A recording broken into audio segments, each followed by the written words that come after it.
আসসালামু আলাইকুম সুপ্রিয় বন্ধুরা, আর একটি নতুন ভিডিওতে আপনাদের স্বাগত জানাচ্ছি। আমি আপনাদের প্রিয় বন্ধু এসআই টোকন। বন্ধুরা, আজকে এই যে সন্ধ্যার পরে মাগরিবি নামাজের পরে আমরা এসেছি খেজুরের রস খেতে। চলুন দেখি, গাছের দিকে যাই। এই যে গাছটা বন্ধুরা, ওই উপর থেকে দেখাও। এই যে এটা ঢেকে রাখা হয়েছে বন্ধুরা। কেন ঢেকে রেখেছি? বর্তমান আপনারা জানেন নিপা ভাইরাসের আক্রমণ হচ্ছে বাদুড়ের মাধ্যমে।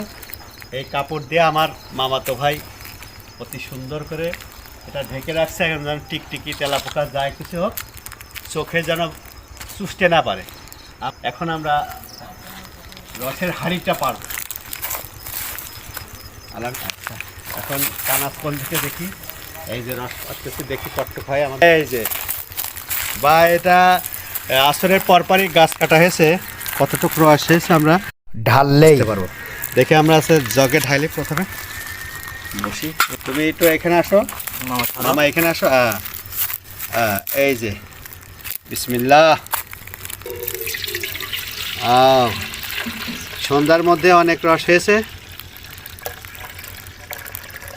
অনেক হয়েছে, অনেক আলহামদুলিল্লাহ। শুধু একটা কাঠ, কিন্তু ভিতরে এই রস। আমরা এখন এটাকে টেস্ট করতে হবে বন্ধুরা। একদম নিরাপদ রস এটা।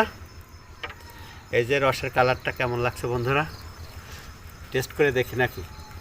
বিসমিল্লাহ। অসম্ভব মিষ্টি, অসম্ভব মিষ্টি। কি সুস্বাদু একটা পানীয় মহান আল্লাহ এই খেজুর গাছের ভিতরে রেখে দিছে।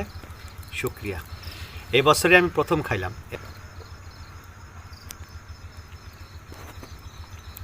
অনেক মজা, অনেক মিষ্টি। এটা সকালে শৈশবে মুড়ি দিয়ে খাইতাম রোদ্রে বসে। আপনারা যদি খেতে চান চলে আসুন বন্ধুরা, সবার দাওয়াত থাকলো। ধন্যবাদ। আজকের ভিডিও এই পর্যন্ত।